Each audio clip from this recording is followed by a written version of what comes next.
With the start of Chapter 5, we can now add modifications to weapons, but some mods are OP, some are hot garbage, and some don't even do what they say they do. So here's all the specifics about every mod and which ones you should be using. Every weapon has the same 4 modification slots: optic, magazine, underbarrel, and barrel. All weapons found on the ground will have a number of attachments equal to its rarity. So 0 for common, 1 for uncommon, 2 for rare, 3 for epic, and 4 for legendary. However, adding or removing attachments will not then change the rarity of the weapon.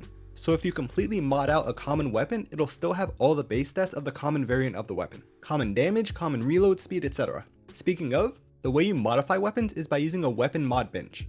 They're found in each of the 5 vaults that are guarded by the medallion bosses. When you eliminate these bosses, they drop their medallion, which not only heals you passively over time, but is itself the key card to open the vault. The bosses also drop mythic variant weapons that are fully modded out, but cannot be changed. Don't like the sight on the mythic pump?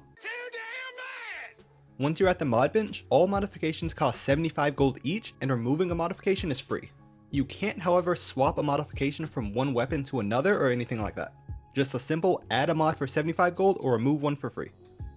There are the same 4 optics available for every weapon: 1.5x zoom or red dot, 1.3x or hollow, 2x or P2x, or 4x also known as sniper.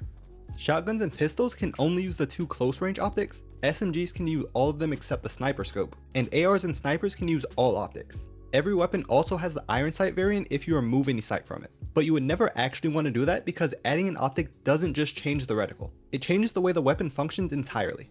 The 2 main buffs that optics provide is first, optics make the weapon first person, giving you better angles and peaks that come along with it. I have a separate video on this topic, but in short, you can shoot around builds without exposing yourself as much as usual. Optics also completely remove bloom from weapons while aiming down sights. Normally with weapons you won't get first shot accuracy until you stand completely still and wait for the crosshair to settle. But if you have an optic on the weapon, it actually functions like all the previous red dot weapons, where it has perfect accuracy no matter what. The weapons will still be projectile regardless of whether you have an optic, but it's still better to always take an optic over no optic.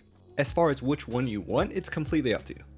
Now magazine should be the simplest category considering there are only 2 options: the larger clip called drum mag, or the speed mag to reload faster.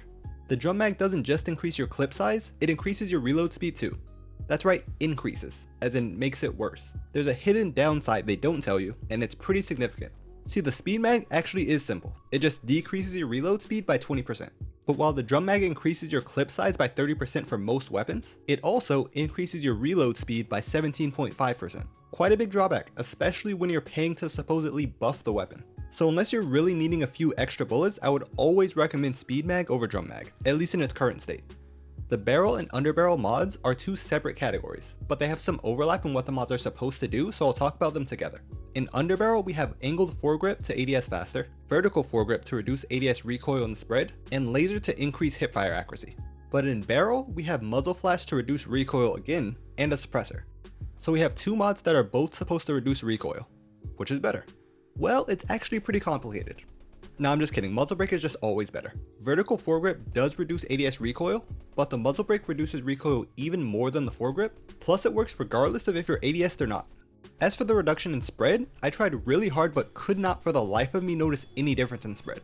The laser mod, however, does have a pretty significant reduction in hipfire spread. Having this on your spray weapon will definitely allow you to hit a higher percentage of your shots. It very well could be the difference in finishing off a kill. As for the angled foregrip, it does make you ADS faster, but just barely. I tried to find other things that might make this useful, like maybe it lowers pullout time, but it doesn't. It just lets you ADS about 10% faster. That's like a 20 millisecond difference. It doesn't hurt to have, but you're always better off with either vertical foregrip or laser for your underbarrel mod. Suppressor is the very last mod, and it claims to reduce muzzle flash and dampened audio. Now I don't know about you, but I forgot Fortnite even had muzzle flash, so I'm gonna focus on the audio changes. Particularly the visual audio changes. If you fire an unsuppressed weapon, it can be heard and seen within 275 meters. When you suppress a weapon, it's lowered all the way to 95 meters. Considering this is the radius of the circle where third parties will hear you and start running over, this reduction is quite significant. This would give you more time to finish your fights before other teams run over and start third partying, and it would make you get caught stormfighting much less often. But notice I said would, because the only way that happens is if all of your weapons are suppressed, and all of your opponent's weapons are suppressed as well. Because as soon as one shot from an unsuppressed weapon is fired, it's up. And especially in team modes, there's no shot you fight a team and nobody shoots unsuppressed. So suppressor would be good in theory, but realistically it's usually better to just take muzzle brake. Now, I just covered a lot, so here's the only things you need to actually remember. Always take an optic over no optic, speed mag over drum mag, muzzle brake over suppressor, and take vertical foregrip for long range or laser for close range. If you're choosing between weapons on the ground, prioritize having an optic, then muzzle brake and speed mag, and then everything else. Farewell.